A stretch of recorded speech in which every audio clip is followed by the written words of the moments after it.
Back at it again with the pre-recorded videos. This is actually being recorded in the middle of the week. It will be uploaded later on the weekend because I am going on a trip. But today what I wanted to do was take a look a little bit back into the past and talk about one of the more important, maybe dare I say wrong decisions that was made in the 2019 NHL Entry Draft. Now, if you remember this draft very clearly like I do, then you would have remembered that part of the reason this was such a big deal of a draft was because you had so many top prospects in this selection of guys, all coming from one team. Of course, we're referring to the US NTDP, the team that housed the likes of Jack Hughes, Cole Caufield, Alex Turcotte, Matt Boldy, Trevor Zegras, Spencer Knight, Cam York. Alex Vlasic, too, was on that team. A lot of guys, a lot of top-tier talents, a lot of players who are making significant strides in the NHL nowadays. But when it comes to the perspectives as to how a lot of these guys had developed and where they came from, I wanted to talk a little bit about a guy who was taken near the top of the draft who might have been placed a little bit too highly. Now, if you remember me and all the videos that I made about these guys back in 2019, I love all these players. I do not want to see any of them falter and or decline. We want to see the best possible careers for everybody because that's just kind of, how it is. We don't want to see prospects who are talented not pan out, right? But today what we're doing is talking about the 5th overall pick in this year's draft, following the picks of Jack Hughes number 1, Capo Caco number 2, Kirby Dach at number 3, and Bowen Byram at number 4. This was the second player taken out of the US NTDP by the LA Kings at the 5th overall spot. Today we are talking about Alex Turcotte. And part of the reason I feel that Turcotte's path has been so unfairly paved throughout the past few years is, firstly, the fact that he was drafted by LA just in general, because they already had, in this time frame, they had Quinton Byfield shortly after, Rasmus Kupari, Jared Anderson, Dolan, Tyler Madden, a bunch of other guys who were at center, not to mention Anze Kopitar, who was there. So Alex Turcotte, as a center, was coming into a system where he wouldn't really be given the most guaranteed minutes long term if everybody else around him panned out in the ways that we thought they could.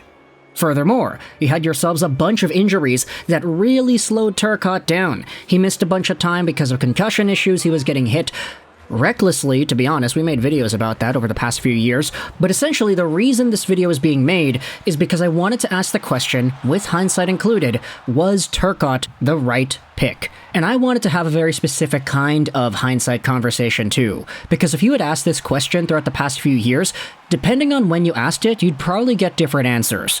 Today, if you were to say, okay, who was the better pick, Alex Turcotte at number 5, or any of the other NTDP forwards that went shortly after, Trevor Zegras, who went at number 9, Matthew Boldy, who went at number 12, or Cole Caufield, who had went at number 15. I think it would be very easy to say that based off of what's happening this year in the NHL, Alex Turcotte right now, as a 22-year-old center in the AHL with 15 points in 15 games played, would not have been the right pick when you compare it to Trevor Zegras, who admittedly has gotten off to a really slow start this season. He's only at 2 points in 12 games played, but hey, he posted up multiple 60-point seasons the years before that. You've got Matt Boldy in the Minnesota system, who is just such a superstar caliber player. He's on pace for about 60 points this year. He had 60 points last year. And then you have Cole Caufield in Montreal, who is also doing some very good things. Go over to Caufield and his point production. He is on pace for about 70 points, on pace for 20 goals too, which is quite the decline, admittedly, from the goal production he had prior. But either way, each of these three guys are NHL caliber players. All of them are on pace to getting 60 points, or they have done it in the past, and Alex Turcotte, unfortunately for him, has been slowed down so much due to injuries as well as just general competition within the lineup for centers on the team, that it's difficult to really say that the LA Kings made the right choice when they selected him. Now, I wanted to also do a little bit of hindsight shortly after the 2019 draft, because the year after these guys were all drafted and they all played in the NCAA to start out their collegiate careers, Alex Turcotte was actually the guy who had, dare I say, the worst time in the NCAA. Now, that's not all too fair to say because he had 26 points in 29 games played as a freshman for the Wisconsin Badgers, but Cole Caufield on that same team had 36 points in 36 games played. Matthew Boldy actually had fewer points, but he had a really horrendous start in that 2019-20 season for Boston College. But he eventually turned things around And then, of course, you have Trevor Zegras, who also had himself a pretty dynamite start for the BU Terriers in the NCAA too. He was a 36-point in 33-game played guy.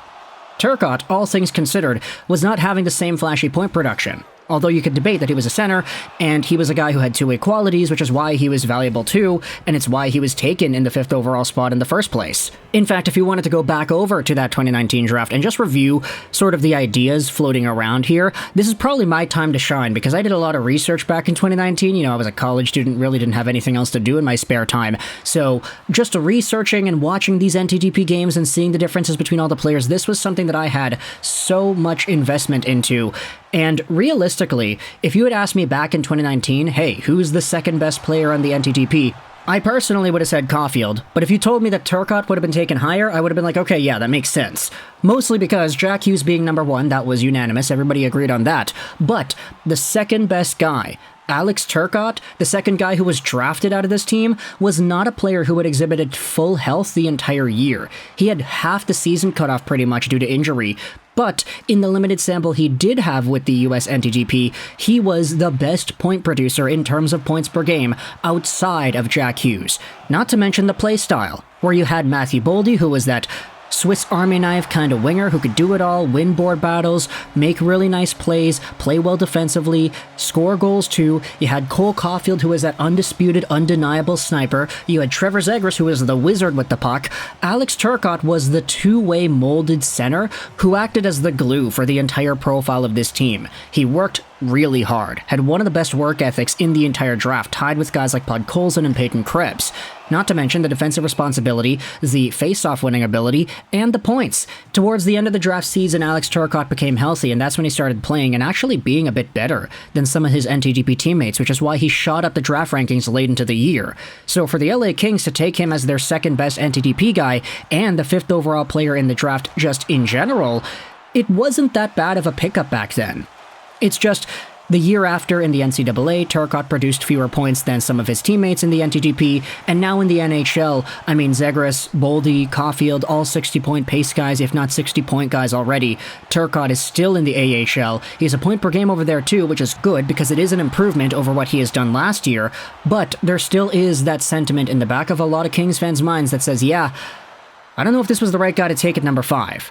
So you can let me know your thoughts in the comment section below. How do you feel about the idea of Turcotte being the guy at 5th overall for the Kings? I think with hindsight included, you could say that with Pierre-Luc Dubois, with Philippe Deneau, with Anze Kopitar, with Quinton Byfield, maybe the need for a center isn't even really there. Maybe it would have been more beneficial for the LA Kings to take a guy like Caufield instead, with all hindsight included. Even if you didn't want to say Caufield, you didn't want to say center like Trevor Zegras, for example. If you just wanted to say Matt Boldy, that guy's a 60-point caliber guy too, and he provides such a stable amount of everything to your lineup that it's kind of overwhelming just how good Boldy is at the game. So at the end of the day, I mean, of course, there's a lot of time. These kids are only 22 years old. Alex Turcotte is only 22 years old. There's so much time for him to become a legitimately valuable NHL center. It's just long-term. I mean, he's competing with Byfield. Kopitar's not going to retire anytime soon, or at least I hope he's not. He's a pretty good player still, so I don't know why he'd want to retire early. And then, of course, Quinton Byfield, PLD, they're all there, so it's going to be a lot more difficult for Turcotte to break onto this team as a center in the way that he was drafted to be. But still, you can't change these decisions, you gotta live with them, and that is the one that the LA Kings ended up making. Let me know your thoughts in the comment section below about the Kings drafting Turcotte. If you were in a time machine, you went back to 2019 and you're a Kings fan, who do you think the team should have drafted instead? Do you even go with a forward? Do you even go with an NTDP guy? Do you say, okay, we should have taken Sider, the guy taken 6th overall, because that guy's a #1 beast as a right-handed defenseman? Or do you want to go the different route and say, okay, Cam York, NTDP, or Vlasic from the NTDP too? He's doing pretty well with the Chicago Blackhawks. So let me know your thoughts in the comment section below. How do you feel about the Alex Turcotte pick all these years later? Do you think that this was the right one? And do you think Turcotte still has a future with the LA Kings as a center long-term? Let me know your thoughts in the comment section below. I hope you enjoyed this video. And bye.